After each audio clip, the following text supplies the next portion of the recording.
മഹാഭാരതം ഇതിഹാസ കഥാകഥനത്തിലേക്ക് ഏവർക്കും സ്വാഗതം. ഭീഷ്മനായ ദേവവ്രതൻ ഗംഗാദത്തൻ്റെ ജനനം എങ്ങനെയാണെന്ന് മനസ്സിലായി കാണുമെന്ന് വിശ്വസിക്കുന്നു. എങ്കിലും രത്നചുരുക്കമായി ഒന്നുകൂടി പറയാം. മഹാഭിഷൻ എന്ന രാജാവ് മരണപ്പെട്ട് അദ്ദേഹത്തിൻ്റെ ആത്മാവ് സ്വർഗത്തിലെത്തിയാൽ ദേവസന്നിഭമായ ഭൗതിക ശരീരം തിരിച്ചു കിട്ടും. അങ്ങനെ ബ്രഹ്മാവിൻ്റെ സഭയിൽ മഹാഭിഷൻ ഉൾപ്പെടെ മറ്റു രാജർഷികൾ ധ്യാനിച്ചു നിന്നപ്പോൾ ഗംഗാദേവി ദേവീരൂപം സ്വീകരിച്ച് ബ്രഹ്മസഭയിൽ എത്തി. അപ്പോൾ വീശിയടിച്ച കാറ്റിൽ ഗംഗാദേവിയുടെ വെള്ളവസ്ത്രം ഊർന്ന് കാറ്റിൽപ്പെട്ടു. നഗ്നയായ ദേവിയെ ദർശിച്ച മാത്രയിൽ രാജർഷികളെല്ലാം കണ്ണുകൾ അടച്ചു കഴിഞ്ഞപ്പോൾ മഹാഭിഷൻ മാത്രം കാമാർത്തിയോടെ ഗംഗയുടെ സൗന്ദര്യം നോക്കി ആസ്വദിക്കുന്നതാണ് ബ്രഹ്മാവ് കണ്ടത്. അനുചിതമായ മഹാഭിഷന്റെ പ്രവൃത്തിയിൽ ബ്രഹ്മാവിന് കോപമുണ്ടായി. മരിച്ച് സ്വർഗസ്ഥനായിട്ടും കാമദാഹം അടങ്ങാത്ത മഹാഭിഷനെ ബ്രഹ്മാവ് ശപിച്ചു. ഗംഗയെയും ശിക്ഷിച്ചു.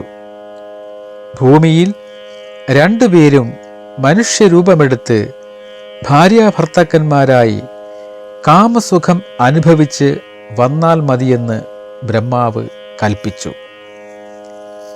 ശാപം കേട്ട് മഹാഭിഷന് സങ്കടമായി. ബ്രഹ്മകൽപ്പന മാറ്റാൻ കഴിയില്ലല്ലോ. എന്നാൽ മഹാഭിഷൻ ഒരു ആവശ്യം ബ്രഹ്മാവിനോട് പറഞ്ഞു. താൻ ജനിക്കുന്നത് ഉന്നത രാജകുടുംബത്തിലായിരിക്കണമെന്നും തൻ്റെ പിതാവ് കുരുവംശത്തിൽ പിറന്ന പ്രദീപ മഹാരാജാവായിരിക്കണമെന്നും അപേക്ഷിച്ചു. അങ്ങനെയാകട്ടെ എന്ന് ബ്രഹ്മാവും വിധിച്ചു. ബ്രഹ്മകൽപ്പന കേട്ട് ബ്രഹ്മസഭയിൽ നിന്ന് പുറത്തു വന്ന ഗംഗാദേവി വഴിക്കുവെച്ച് ദ്യോവ് ഉൾപ്പെടെയുള്ള അഷ്ടവസുക്കളെ കാണാനിടയായി. ദേവന്മാരായ 8 വസുക്കൾ ദുഃഖത്തിലായിരുന്നു. അവരുടെ ദുഃഖത്തിനുള്ള കാരണം ഗംഗാദേവി ചോദിച്ചപ്പോൾ തങ്ങളെ വസിഷ്ഠമുനി ശപിച്ചു എന്നാണ് പറഞ്ഞത്. ദ്യോവിൻ്റെ ഭാര്യയുടെ നിർബന്ധത്തിനു വഴങ്ങി ആശ്രമ യാഗപശുവായ നന്ദിനിയെ അവർ മോഷ്ടിച്ചു. ദിവ്യദൃഷ്ടിയിൽ കാര്യം മനസ്സിലാക്കിയ വസിഷ്ഠൻ അവരെ ശപിച്ചു. മനുഷ്യരായി നിങ്ങൾ ഭൂമിയിൽ പിറക്കട്ടെ എന്നാണ് ശപിച്ചത്. ശാപമേറ്റ അവർ ശാപമോക്ഷത്തിനായി വസിഷ്ഠനോട് അപേക്ഷിച്ചു. അപ്പോൾ വസിഷ്ഠൻ പറഞ്ഞു, ജനിച്ചു കഴിഞ്ഞാലുടൻ നിങ്ങൾ 7 പേരും ഉടനെ ശാപമോക്ഷത്തിന് അർഹരാകും. എന്നാൽ എൻ്റെ പശുവിനെ മോഷ്ടിക്കാൻ കാരണക്കാരനായ ഭാര്യയുടെ വാക്കുകൾ കേട്ട അധർമ്മം ചെയ്ത ഈ ദ്യോവ് വളരെ കാലം ഭൂമിയിൽ കഴിയും. ഇവന് ഭാര്യാബന്ധമോ സന്താനങ്ങളോ ഉണ്ടാവില്ല. ഈ ശാപവിവരം അഷ്ടവസുക്കൾ ഗംഗാദേവിയോട് പറഞ്ഞിട്ട് അവർ ഒരാവശ്യം കൂടി പറഞ്ഞു. ഞങ്ങളെ പ്രസവിക്കുന്നത് ദേവിയായിരിക്കണം. ഹീനജാതിയിൽ പിറക്കാൻ ഞങ്ങൾ ആഗ്രഹിക്കുന്നില്ല. നിങ്ങളുടെ അച്ഛന് ആരായിരിക്കണമെന്ന് ഗംഗ ചോദിച്ചപ്പോൾ പ്രദീപ രാജപുത്രനായ ശന്തനുവായിരിക്കണം ഞങ്ങളുടെ അച്ഛനെന്നും അഷ്ടവസുക്കൾ പറഞ്ഞു. അപ്രകാരമാകാമെന്ന് പറഞ്ഞ് ഗംഗ അവിടെ നിന്നും അപ്രത്യക്ഷമായി.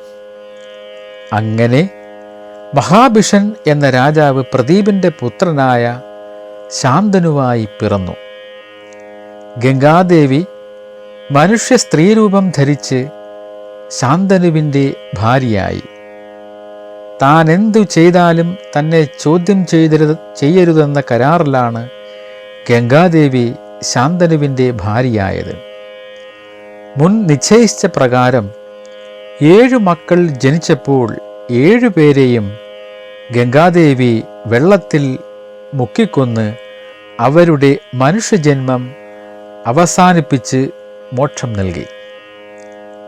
തൻ്റെ മക്കളെ എല്ലാവരെയും കൊന്നുകളയുന്ന ഭാര്യയുടെ പ്രവൃത്തി ശാന്തനുവിന് സഹിച്ചില്ല. 8ാമത്തെ പുത്രനെ, അത് ദ്യോവ് എന്ന അഷ്ടവസുവിൻ്റെ പുനർജന്മമായ പുത്രനെ ഗംഗ നദിയിൽ എറിയുവാൻ ഭാവിച്ചപ്പോൾ ശാന്തനു തടഞ്ഞു. ഈ പുത്രനെ കൊല്ലാൻ ഞാൻ സമ്മതിക്കില്ലെന്ന് പറഞ്ഞു. കരാർ ലംഘിച്ച ഗംഗ ശാന്തനുവിനെ വിട്ട് കൊട്ടാരത്തിൽ നിന്നും പോയി. 8ാമതായി ജനിച്ച ഗംഗാദത്തിനെയും കൊണ്ടാണ് ഗംഗാദേവി പോയത്. അങ്ങനെ 8 വസുക്കളുടെയും 8 അംശം കൊണ്ടാണ് 8ാമത്തെ പുത്രനായ ദേവവ്രതൻ്റെ ഗംഗാദത്തൻ്റെ ജനനമുണ്ടായത്. ഗംഗാദേവി പുത്രനെയും കൊണ്ട് പോയതിനു ശേഷം രാജാവ് ദുഃഖിതനായി കാണപ്പെട്ടു.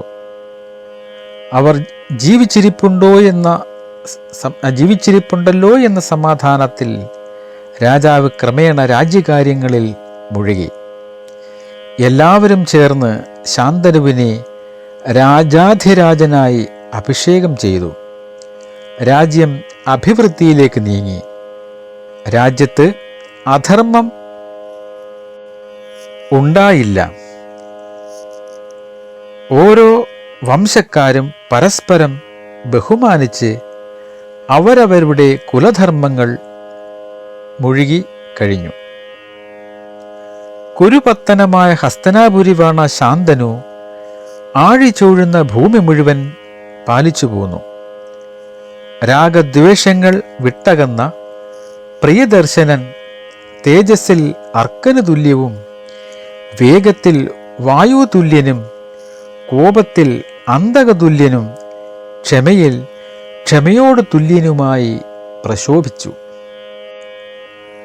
ഗോക്കളെയും വരാഹാദികളെയും മൃഗപക്ഷികളെയും ശാന്തനു രാജ്യം ഭരിക്കുമ്പോൾ അനാവശ്യമായി വധിച്ചിരുന്നില്ല.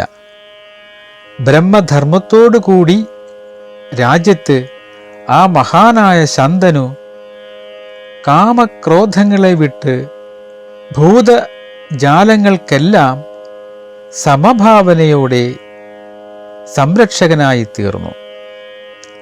ദേവർഷികൾക്കും പിതൃക്കൾക്കും വേണ്ടി യജ്ഞങ്ങൾ ആവും വിധം ചെയ്തു.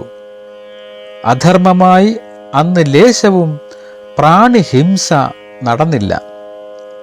നാഥനില്ലാതെ മാഴുകുന്ന തിരിയക്കോടുകൾക്കെല്ലാം രാജാവ് പിതാവായി തീർന്നു. കുരുവംശ രാജാവായ ശാന്തനു രാജരാജനായി വാഴുന്ന കാലത്ത് വാക്ക് സത്യത്തെ ആശ്രയിച്ച് മനസ്സ് ധർമ്മത്തെയും ആശ്രയിച്ച് 32 വർഷം അദ്ദേഹം സ്ത്രീ രതിപ്രീതി വെടിഞ്ഞ് കാട്ടിലും കൊട്ടാരത്തിലുമായി അദ്ദേഹം കഴിഞ്ഞു. ഗംഗാദേവി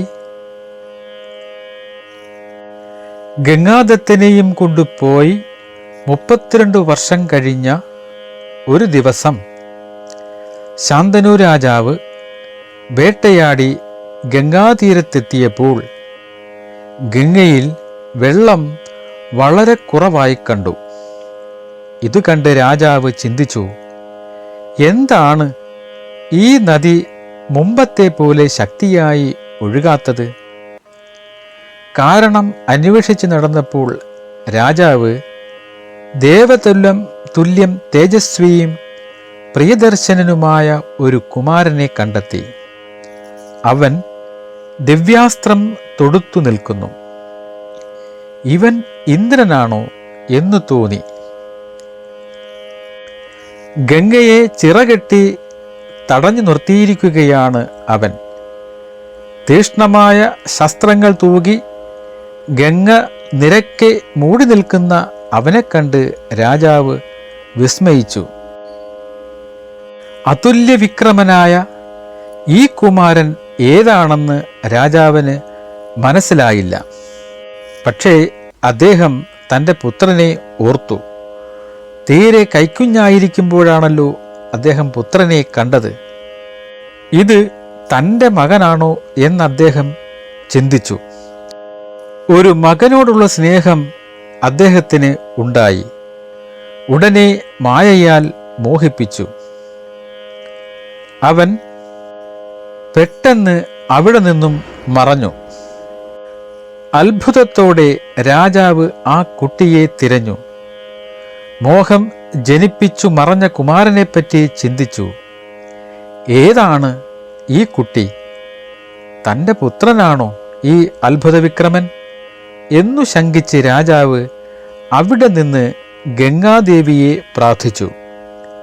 ദേവി, എൻ്റെ പുത്രനെ കാണിച്ചു തരണമേ. ശാന്തനുവിൻ്റെ വാക്കുകേട്ട് ഉടനെ ഉത്തമമായ ആകൃതിയെടുത്ത ഗംഗ തൻ്റെ പുത്രനെ അലങ്കരിച്ച് അവൻ്റെ വലതുകൈ പിടിച്ച് രാജാവിൻ്റെ മുമ്പിലേക്ക് ചെന്നു. ദിവ്യാഭരണഭൂഷിതയായി ദിവ്യവസ്ത്രം ധരിച്ച് എത്തുന്ന ഗംഗയെ മുമ്പിൽ കണ്ട ശാന്തനു തൻ്റെ ചിരകാല സഹധർമ്മിണിയായിരുന്ന ഗംഗയെ കണ്ട് അതിശയിച്ചു നിന്നു. ശാന്തനുവിനെ നോക്കി ഗംഗ പറഞ്ഞു, ഹേ രാജാവേ, എന്നിൽ ഭവാനുണ്ടായ 8ാമത്തെ പുത്രനാണ് ഇവൻ. ഞാൻ ഈ കാലമൊക്കെയും ഇവനെ പോറ്റി വളർത്തുകയായിരുന്നു. ഇവൻ സകല ദിവ്യാസ്ത്രങ്ങളും പഠിച്ചിരിക്കുന്നു. ഇവനോട് തുല്യനായി ഒരു ധനുർധനനുമില്ല. ഞാൻ വളർത്തിയെടുത്ത ഈ കുട്ടിയെ ഭവാൻ ഏറ്റുവാങ്ങിയാലും വീരനായ ഇവനെയും കൊണ്ട് വീരാത്മാവേ ഭവാൻ രാജധാനിയിലേക്ക് പോയാലും ഇവൻ സാംഗവേദങ്ങൾ വസിഷ്ഠനിൽ നിന്നും പഠിച്ചു. ഇവൻ അസ്ത്രവിദ്യയിൽ ഇന്ദ്രതുല്യനാണ്. ഇവനെ പഠിപ്പിച്ച ഗുരു സുരന്മാർക്കും അസുരന്മാർക്കും പരക്കെ സമ്മതനായ ശുക്രനാണ്. അപ്രകാരം ദേവസുരാർച്ചിതനായ അങ്കിരസിൻ്റെ പുത്രൻ പഠിച്ചതെല്ലാം ഇവനെ പഠിപ്പിച്ചിട്ടുണ്ട്. പിന്നെ അസ്ത്രവിദ്യ പഠിച്ചത് മഹാവീരനും പ്രതാപവാനുമായ ജാമ്യദഗ്ധൻ പരശുരാമനിൽ നിന്നാണ്. സാങ്കോപാംഗങ്ങൾ സമസ്തവും അദ്ദേഹം പഠിപ്പിച്ചു. വില്ലാളിയായി രാജധർമ്മങ്ങളെല്ലാം അറിഞ്ഞു വീരനായി വളർന്ന നിന്റെ പുത്രനെ ഇതാ ഞാൻ തരുന്നു, കൊണ്ടുപോയാലും. ഇപ്രകാരം പറഞ്ഞ് ഗംഗാദേവി പുത്രനെ ഏൽപ്പിച്ചു. ശാന്തനു സൂര്യപ്രഭാവനായ പുത്രനെയും കൊണ്ട് ഹസ്തനാപുരിയിലേക്ക് പോയി. പുരന്ദരന്റെ പുരിയെ തോൽപ്പിക്കുന്ന തൻ്റെ പുരിയിൽ ശാന്തനു രാജാവ് പുത്രനോടുകൂടി പ്രവേശിച്ചു. താൻ സർവകാമാർത്ഥനായെന്ന് രാജാവ് ചിന്തിച്ചു. പൗരന്മാർക്ക് അഭയദനും വീരനുമായ ആ പുത്രനെ രാജാവ് യുവരാജാവായി അഭിഷേകം ചെയ്തു. ഗുണവാനും യോഗ്യനുമാണ് തൻ്റെ പുത്രൻ എന്നു രാജാവ് അഭിമാനപൂർവം വിചാരിച്ചു. ശാന്തനു പുത്രൻ നാട്ടുകാരെയും അച്ഛനെയും രാഷ്ട്രത്തെയും ഭരണം കൊണ്ട് രഞ്ജിപ്പിച്ചു. ഇപ്രകാരം പുത്രനുമൊത്ത് സസന്തോഷം പാർത്തു. അങ്ങനെയിരിക്കെ 4 വർഷത്തിന് ശേഷം, അതായത് ഗംഗാദത്തിന് 36 വയസ്സായപ്പോൾ, ഒരു ദിവസം യമുനാ സമീപത്ത് കാട്ടിൽ ശാന്തനു രാജാവ് സഞ്ചരിക്കുകയായിരുന്നു. അപ്പോൾ ഇന്ന വിധത്തിലാണെന്നു പറഞ്ഞറിയിക്കാൻ വയ്യാത്ത വിധം അസാമാന്യമായ ഒരു ദിവ്യ സൗരഭ്യം കാറ്റിൽ വന്നു. രാജാവ് ആ സുഗന്ധം ആസ്വദിച്ചു. അത് എവിടെ നിന്നു വരുന്നു എന്നറിയുവാൻ അദ്ദേഹം ചുറ്റി നടന്നു നോക്കി. അപ്പോൾ രാജാവ് ഒരു ദേവനാരിയെ കണ്ടെത്തി. അല്ല, അവൾ ഒരു ദാശകന്യകയായിരുന്നു, മുക്കുവപ്പെണ്ണായിരുന്നു. ആ നീലലോചനയായ ദിവ്യകന്യകയെ കണ്ട് രാജാവ് മന്ദം മന്ദം അടുത്തു ചെന്നു മധുരമായി ചോദിച്ചു, ഹേ സുന്ദരി, നീ ആരുടെ പുത്രിയാണ്?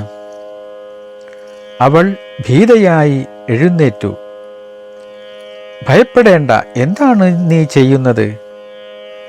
അവൾ ആ അത്ഭുത പുരുഷനെ നോക്കി മന്ദം മന്ദം സവിനയം പറഞ്ഞു, ഞാൻ ഒരു മുക്കുവ പെണ്ണാണ്, വഞ്ചി കടത്തുകയാണ്. ഈ നാട്ടിലെ മുക്കുവരുടെ തലവനാണ് എൻ്റെ അച്ഛൻ. അദ്ദേഹം കൽപ്പിച്ച പ്രകാരം ഞാൻ ധർമ്മമായി ഇവിടെ തോണി കടത്തുകയാണ്. അനന്യസാധാരണമായ സൗരഭ്യം, ദിവ്യമായ സൗന്ദര്യം, മധുരമായ ഭാഷണം, ആകർഷകമായ വിനയം ഇവ ചേർന്ന് വിളങ്ങുന്ന ദേവാംഗനോപമമായ ആ ദാശബാലികയെ കണ്ട് ശാന്തനു കാമമോഹത്താൽ മുങ്ങിപ്പോയി.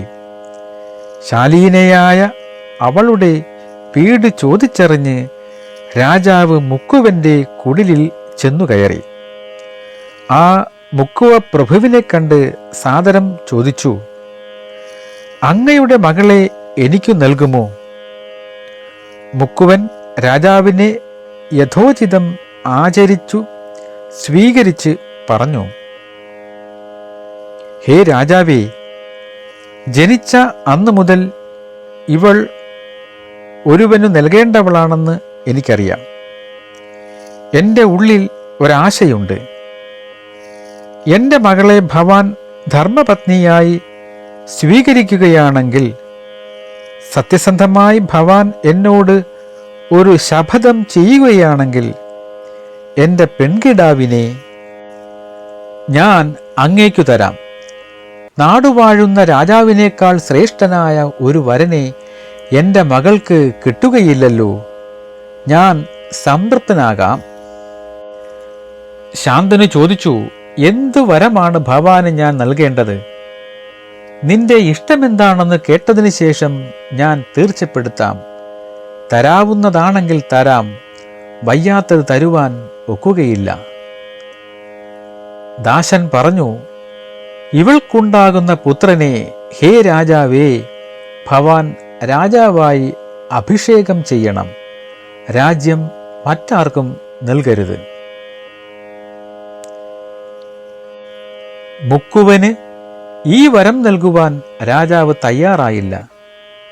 കാമദേവൻ അവൻ്റെ മനസ്സിനെ കഠിനമായി തപിപ്പിച്ചുവെങ്കിലും ശാന്തനു വരം നൽകിയില്ല. ദാശരാജാവ് മകളെ കൊടുത്തതുമില്ല. കാമദേവശരം കൊണ്ട് ആർത്തനായിരുന്നുവെങ്കിലും രാജാവ് ധീരതയോടെ മടങ്ങിപ്പോന്നു. അവളെ തന്നെ ഓർത്ത് ആ മുക്കുവ പെണ്ണിൻ്റെ മനോഹരമായ രൂപം ചിന്തിച്ച് രാജാവിൻ്റെ മനസ്സിൽ എപ്പോഴും അഗ്നിയെരിഞ്ഞു. പഞ്ചബാണ പീഡിതനായ രാജാവ് ഹസ്തിനാപുരിയിൽ മ്ലാനഭാവത്തോടെ പ്രവേശിച്ചു. ശാന്തനു മഹാരാജാവ് ചിന്ത പൂണ്ട് ദുഃഖിതനായിരിക്കുന്നത് കണ്ട് പുത്രനായ ദേവവ്രതൻ മെല്ലെ അടുത്തു ചെന്ന് അച്ഛനോട് ചോദിച്ചു, എല്ലാം കൊണ്ടും അച്ഛന് ക്ഷേമമാണല്ലോ? രാജാക്കന്മാരെല്ലാം ഭവാനു കീഴിലാണ്. എങ്കിലും അച്ഛൻ വല്ലാത്ത ഒരു അല്ലലിൽ പെട്ടതുപോലെ എപ്പോഴും ദുഃഖചിന്തയിലാണ്ട് ഇരിക്കുന്നുവല്ലോ. എന്നോട് അല്പമായേ ഭവാൻ സംസാരിക്കുന്നുള്ളൂ. ഇതിൻ്റെ കാരണം ഞാൻ കാണുന്നില്ല. എന്താണ് ഭവാന് ആധിക്കുള്ള കാരണം? അശ്വയാത്ര ചെയ്യുന്നില്ലേ? അച്ഛൻ മെലിഞ്ഞു വിളറിയിരിക്കുന്നു. അതിനുവേണ്ട പ്രതിവിധി ചെയ്യുവാൻ വ്യാധി എന്താണെന്ന് എനിക്ക് അറിയണമല്ലോ. ഇപ്രകാരം പുത്രൻ പറഞ്ഞപ്പോൾ ശാന്തനു മറുപടി പറഞ്ഞു, ശരിയാണ് നീ പറഞ്ഞത്. ഞാൻ കുറച്ചു നാളായി ധ്യാനിക്കുകയായിരുന്നു. കാരണം ഞാൻ പറയാം, നമ്മുടെ കുലം വലിയതാണ്. കുലത്തിൽ നീ ഒരു സന്താനമേ ഉള്ളൂ. നീ ആയുധമെടുത്ത് പ്രയോഗിക്കുന്നവനും പൗരുഷത്തോടു കൂടിയവനുമാണ്. ലോകം അസ്ഥിരമാണല്ലോ. ഉണ്ടാവുകയും നശിക്കുകയും ചെയ്തുകൊണ്ടിരിക്കുന്ന ഈ ലോകത്തിൽ ആർക്ക് എപ്പോൾ എവിടെ വെച്ച് എന്ത് സംഭവിക്കും എന്ന് പറയുവാൻ പറ്റുമോ എന്നു ചിന്തിച്ച് വ്യസനിക്കുകയാണ് ഞാൻ. നീയെങ്ങാനും വിപത്തിൽപ്പെട്ടു പോയാൽ ഈ കുലത്തിൻ്റെ കഥ അതോടെ അവസാനിക്കും. 100 മക്കളുണ്ടാകുന്നതിനേക്കാൾ ഉത്തമനായ നീ ഒരു പുത്രൻ മാത്രം മതി എന്നതു സത്യമാണ്. ഞാൻ വെറുതെ വീണ്ടും വിവാഹം കഴിക്കണമെന്ന് ആഗ്രഹിക്കുന്നില്ല. എന്നാൽ അക്ഷയമായ സന്താനസിദ്ധിക്ക് ഞാൻ കാക്ഷിക്കുന്നു. അതൊന്നു മാത്രമാണ് എൻ്റെ ചിന്ത. നിനക്ക് ശുഭം വരട്ടെ. ഏകാപത്യൻ അനപത്യനു തുല്യനാണെന്നാണ് ധാർമ്മികർ പറയുന്നത്. അഗ്നിഹോത്രം, വേദാഭ്യാസനം, സന്താനാഭിവൃദ്ധി ഇവയെപ്പറ്റി ചിന്തിക്കുമ്പോൾ സന്താനത്തിൻ്റെ ശ്രേഷ്ഠത മുന്തി നിൽക്കുന്നു. മറ്റുള്ളവ അതിൻ്റെ 16ൽ ഒന്നിന് ഒക്കുകയില്ല. ഇപ്രകാരം മനുഷ്യർക്കുള്ള യോഗ്യതകളൊക്കെ സന്താനത്തിലാണ്. നല്ല അപത്യങ്ങൾ ഇപ്രകാരമാണ്. അതിൽ എനിക്ക് യാതൊരു സംശയവുമില്ല. പുരാണത്തിൻ്റെയും വേദാർത്ഥത്തിൻ്റെയും ദേവൻ്റെയും എല്ലാം സാരാംശം ഇതുതന്നെയാണ്. അല്ലയോ കുരുദ്വാഹ, നീയാണെങ്കിൽ ശൂരനും സദാ അമർഷയും ശസ്ത്രം എപ്പോഴും കയ്യിലെടുത്ത് നടക്കുന്നവനുമാണ്. നിനക്ക് പോരില്ലാതെയും മറ്റൊന്നിലും നാശം വന്നുകൂടുകയില്ല. നിന്റെ കഥ കഴിഞ്ഞാൽ കുലത്തിൻ്റെ നില എന്താകുമെന്ന് ചിന്തിച്ച് ഞാൻ വ്യസനിക്കുകയാണ്. ഇതാണ് എൻ്റെ ദുഃഖത്തിന് കാരണം. ഞാൻ എൻ്റെ അന്തർഗതം ഒന്നു മറച്ചുവെക്കാതെ നിന്നോട് പറയുകയാണ്. ഇപ്രകാരം അച്ഛൻ പറഞ്ഞത് കേട്ട് തത്വമെല്ലാം അറിഞ്ഞ് ദേവവ്രതൻ കേവലം ബുദ്ധി കൊണ്ട് ചിന്തിച്ചു. ഉടനെ പോയി അച്ഛന് ഏറ്റവും ഇഷ്ടപ്പെട്ടവനും വൃദ്ധനുമായ മന്ത്രി മുഖ്യനെ കണ്ട് അച്ഛൻ്റെ ദുഃഖത്തിൻ്റെ കാരണം ശരിക്കും മനസ്സിലാക്കുവാൻ ശ്രമിച്ചു. ഏറ്റവും ചുഴിഞ്ഞു ചോദിക്കുന്ന ദേവവ്രതനോട് അവൻ കാര്യം വ്യക്തമാക്കി. അച്ഛൻ ആ മുക്കുവ പെണ്ണിൽ അത്യധികമായി പ്രേമത്താൽ പീഡിതനായിരിക്കുകയാണെന്നു മന്ത്രി പ്രസ്താവിച്ചു. ഒട്ടും വൈകാതെ ദേവവ്രതൻ വൃദ്ധരായ ക്ഷത്രിയന്മാരോടുകൂടി മുക്കുവ പ്രഭുവിൻ്റെ ഗൃഹത്തിൽ ചെന്ന് അവനോട് അച്ഛനു വേണ്ടി കന്യകയെ അർത്ഥിച്ചു. തൻ്റെ ഗൃഹത്തിലേക്ക് എഴുന്നള്ളിയിരിക്കുന്ന രാജപുത്രനെ എതിരേറ്റ് സൽക്കരിച്ചിരുത്തിയതിനു ശേഷം രാജ്യമധ്യത്തിലിരിക്കുന്ന രാജകുമാരനോട് ആ മുക്കുവശ്രേഷ്ഠൻ ഇപ്രകാരം പറഞ്ഞു: മതിമാനായ ശാന്തനുവിന് ഭവാൻ മതിമാനായ നന്ദനൻ തന്നെയാണ്. ശസ്ത്രത്തിൽ ശ്രേഷ്ഠനാണ് ഭവാൻ. ഞാൻ ഭവാനോട് ഒരു കാര്യം പറയുവാൻ ആഗ്രഹിക്കുന്നു. പ്രശംസാർഹവും അഭികാമ്യവുമായ ഇത്തരം വിവാഹബന്ധത്തെ സംഗതി വന്നിട്ടും ആദരിക്കാതെ ഒഴിവാക്കിയാൽ അത് നിരാശയ്ക്ക് വഴി നൽകും.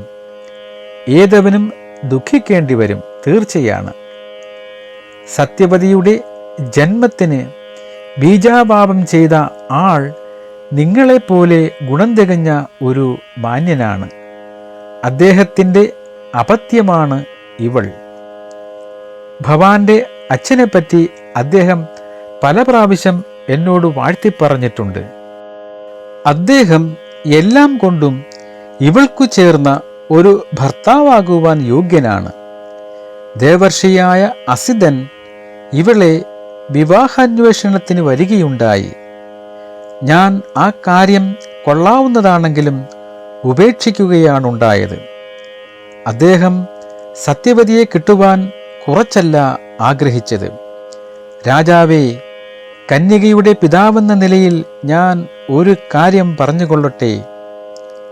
ശത്രുത്വമുണ്ടാകുവാൻ അവസരം നൽകുന്നതാണ് ഈ വിവാഹം. ഭവാൻ പ്രബലനാണ്. ഭവാന് എതിരായി നിൽക്കുന്നവൻ ഗന്ധർവനോ ദാനവനോ ആരായാൽ പോലും അവൻ ഏറെക്കാലം ആയുസ്സോടുകൂടി ഇരിക്കുകയില്ല. ഭവാന്റെ ക്രോധത്തിന് പാത്രമാകുന്നവന്റെ കഥ ഉടനെ കഴിയും. പരന്തപനായ രാജാവേ, അങ്ങനെ ഒരു ദോഷം ഇക്കാര്യത്തിലുണ്ട്. അതല്ലാതെ വേറെ ഒരു ദോഷവും ഈ സംബന്ധത്തിൽ നിന്നുണ്ടാകുവാൻ പോകുന്നില്ല. ഹേ വീര, ദാനാദാനങ്ങളിൽ ഇതാണ് തത്വം. ദാശപ്രഭുവിൻ്റെ വാക്കുകേട്ട് ഗാംഗേയൻ ഇപ്രകാരം അതിന് ഒത്ത ഒരു മറുപടി പറഞ്ഞു. അച്ഛൻ്റെ കാര്യത്തിനു വേണ്ടി കൂടെ വന്നവരായ ആ ക്ഷത്രിയ വൃദ്ധന്മാർ അതൊക്കെ കേട്ടിരുന്നു. ദേവവ്രതൻ പറഞ്ഞു, ഹേ സത്യശീല, എനിക്കു സത്യത്തേക്കാൾ വലിയ വ്രതമില്ല. ഭവാൻ അതു ധരിക്കുക. ഈ ലോകത്തിലുണ്ടായവരാരും പറയാത്തതാണ് ഇത്. ഇന്ന് ഒരു രാജാവും ഇപ്രകാരം ഒരു സത്യം ചെയ്യുമെന്നും തോന്നുന്നില്ല. ഭവാൻ പറഞ്ഞ പ്രകാരം തന്നെ ഞാൻ ചെയ്യാമെന്ന് ഏൽക്കുന്നു. ഈ കന്യകയിൽ ജനിക്കുന്ന പുത്രൻ ഞങ്ങളുടെ രാജാവാകും. സത്യം. ഈ വാക്കുകേട്ടപ്പോൾ ദാസൻ മുക്കുവൻ വീണ്ടും പറഞ്ഞു, ശാന്തനുവിൻ്റെ സകല ശ്രീക്കും ഭവാൻ അന്തമറ്റ നാഥനാണ്. അങ്ങനെയുള്ള ഭവാനെക്കൊണ്ട് രാജ്യാർത്ഥമായ കൃത്യം ചെയ്യിക്കുക ദുഷ്കരമാണ്. കന്യാദാനം കഴിപ്പിക്കുവാൻ ഭവാൻ സർവഥാ ശക്തനുമാണ്. ഹേ സൗമ, എൻ്റെ ഈ വാക്കുകൂടി ഭവാൻ കേൾക്കേണ്ടത് ആവശ്യമാണ്. പുത്രീ വാത്സല്യം മൂലം ഹേ വീര, ഞാൻ പറയുന്നതിൽ ഭവാൻ ക്ഷമിക്കണം. സത്യവതീ നിമിത്തമായി ഭവാൻ സത്യധർമ്മപരനാണല്ലോ. ഈ രാജാക്കന്മാരുടെ മുൻപിൽ വെച്ചാണല്ലോ ഭവാൻ സത്യം ചെയ്തിരിക്കുന്നത്. ആ സത്യം സത്യസന്ധനായ ഭവാന് മാത്രം ചേർന്ന നടപടിയായിട്ടുണ്ട്. മറ്റാർക്കും കഴിയുകയുമില്ല. അതിനാൽ ഞാൻ തൃപ്തനാണ്. അതു മറിച്ചു വരുമെന്ന് ഒരു സംശയവും എനിക്കില്ല. എന്നാൽ ഭവാനെക്കുറിച്ചല്ല എനിക്ക് ഭയം. ഭവാനുണ്ടാകുന്ന സന്താനങ്ങളെക്കുറിച്ചാണ്. ഭവാന്റെ സന്താനം വരുമ്പോഴാണ് കാര്യത്തിൽ സംശയം. ഇത് കേട്ട് സത്യതൽപരനായ ദേവവ്രതൻ ചിന്തിച്ചു. അവൻ്റെ ഇംഗിതം മനസ്സിലാക്കി രാജാക്കന്മാരുടെ മധ്യത്തിൽ വെച്ച് താതപ്രിയനായ പുത്രൻ ഇപ്രകാരം പ്രതിജ്ഞ ചെയ്തു. ഹേ ദാശപ്രഭു, ഭവാൻ എൻ്റെ വാക്കുകൾ കേട്ടുകൊള്ളുക. എൻ്റെ അച്ഛൻ്റെ പ്രിയത്തിനായി രാജസദസ്സിൽ വെച്ച് ഞാൻ പറയുന്നതിതാണ്. രാജാക്കന്മാരെ, മുമ്പേ തന്നെ ഞാൻ രാജ്യത്വം ഉപേക്ഷിച്ചു എന്ന് ശപഥം ചെയ്തല്ലോ. അപത്യകാര്യത്തിലും ഞാൻ ഉറച്ചതായ ഒരു നിശ്ചയം ചെയ്യുന്നു. ഹേ ദാശപ്രഭു, ഇന്നു മുതൽ ഞാൻ ബ്രഹ്മചാര്യം സ്വീകരിക്കുന്നു. ഞാൻ അനപത്യനായാലും ദ്യോവിൽ അക്ഷയമായ ലോകം ഞാൻ പ്രാപിക്കും. സത്യം.